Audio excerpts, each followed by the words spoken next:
আজ সাধু আন্তনি নভেনার চতুর্থ দিন। সেন্ট অ্যান্টনি পাদুয়া, যার অলৌকিক ক্ষমতা এবং গভীর আধ্যাত্মিকতার গল্প আজও মানুষকে অনুপ্রাণিত করে। তার জীবনের সবচেয়ে সুন্দর এবং হৃদয়স্পর্শী ঘটনাগুলোর মধ্যে একটি হলো শিশু যিশুর সাথে তার সাক্ষাৎ। এই গল্পটি তার পবিত্রতা এবং ঈশ্বরের প্রতি তার অতুলনীয় নৈকট্যকে তুলে ধরে। সেন্ট অ্যান্টনি ও শিশু যিশুর অলৌকিক সাক্ষাৎ। সেন্ট অ্যান্টনি যখন তার ধর্মপ্রচার ও আধ্যাত্মিক সাধনার উচ্চ শিখরে ছিলেন, তখন তিনি প্রায়ই নির্জনে ঈশ্বরের সাথে সময় কাটাতেন, গভীরভাবে প্রার্থনা ও ধ্যান করতেন। সেই সময় ইটালির লিমার নদীর ধারে অবস্থিত একটি গ্রামে অবস্থান করেছিলেন। এই গ্রামের একজন খুব ধার্মিক এবং ধনী ব্যক্তি নাম কাউন্ট টিজেনো সেন্ট অ্যান্টনিকে খুব শ্রদ্ধা করতেন। তিনি সেন্ট অ্যান্টনিকে তার বাড়িতে থাকার জন্য একটি ব্যক্তিগত কক্ষের ব্যবস্থা করে দিয়েছিলেন। সেখানে সাধু নির্জনে ঈশ্বর চিন্তা করতে পারতেন। একদিন কাউন্ট টিজেনো গভীর রাতে তার ঘরের পাশ দিয়ে হেঁটে যাচ্ছিলেন। তিনি সেন্ট অ্যান্টনির ঘরের দরজা থেকে এক অস্বাভাবিক উজ্জ্বল আলো বিচলিত হতে দেখলেন। কৌতূহলবশত তিনি দরজার ফাঁক দিয়ে উঁকি দিলেন। যা দেখলেন তাতে তিনি সম্পূর্ণ হতবাক হয়ে গেলেন। তিনি দেখলেন সেন্ট অ্যান্টনি হাঁটু গেড়ে বসে আছেন এবং তার কোলে জ্যোতির্ময় শিশু, যিনি হাসছেন এবং সেন্ট অ্যান্টনির গালে হাত বোলাচ্ছেন।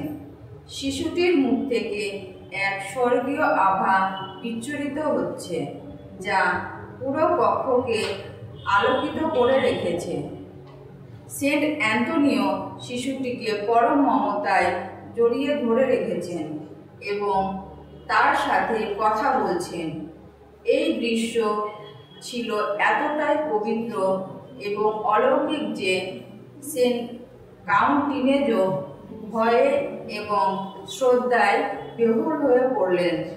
তিনি বুঝতে পারলেন এটি কোনো সাধারণ শিশু নয়, স্বয়ং শিশু যিশু সেন্ট অ্যান্টনির কাছে আবির্ভূত হয়েছেন।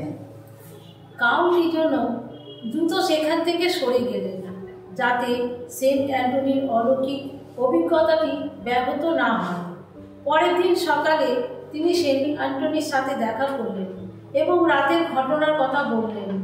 সেন্ট অ্যান্টনি প্রথমে কিছুটা দ্বিধাগ্রস্ত হলেন, কারণ তিনি চাননি তার এই ব্যক্তিগত অলৌকিক অভিজ্ঞতা কারোর সাথে ভাগ করতে। তিনি যখন কাউন্ট টিজেনো তার বিশ্বাস এবং শ্রদ্ধার কথা বললেন, তখন সেন্ট অ্যান্টনি তাকে কথাটি গোপন রাখার অনুরোধ করলেন যতক্ষণ না তার মারা যান। এই ঘটনায় সেন্ট অ্যান্টনির জীবনে একটি গুরুত্বপূর্ণ অংশ। এটি প্রমাণ করে যে তার পবিত্রতা এতটাই গভীর ছিল যে স্বয়ং শিশু যিশু তার কাছে আবির্ভূত হয়েছিলেন।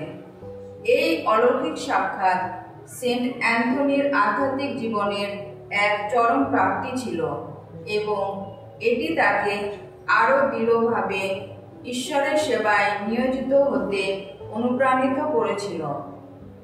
এই গল্পটি আমাদের স্মরণ করিয়ে দেয় যে ঈশ্বর তার পবিত্র বান্দাদের সাথে কতটা ঘনিষ্ঠ সম্পর্ক রাখেন।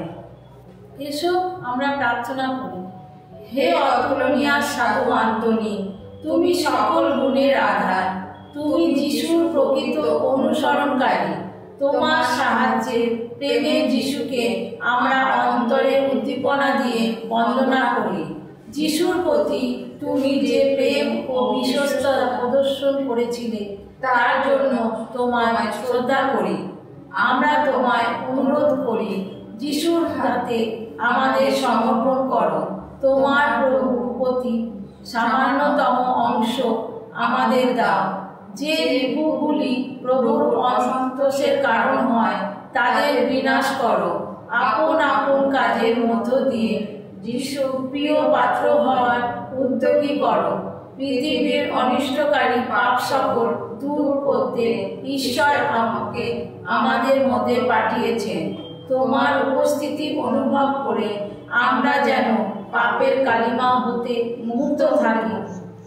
হে সত্যিও সাধু, তোমার আমাদের হয়ে প্রভু দরবার করো। জীবনের প্রকৃত উদ্দেশ্যে সাধনে আমরা যেন তোমার সাহায্য পাই। তোমার পবিত্র জীবনে আমাদের অনুকরণযোগ্য হোক। তোমার প্রশস্ত পোষকে আমাদের আবৃত করে সকল অনর্থ হতে রক্ষা করো, যেন আমরা তোমার সঙ্গে করুণাময় ঈশ্বরের গৌরব কীর্তন করতে পারি। আমিন।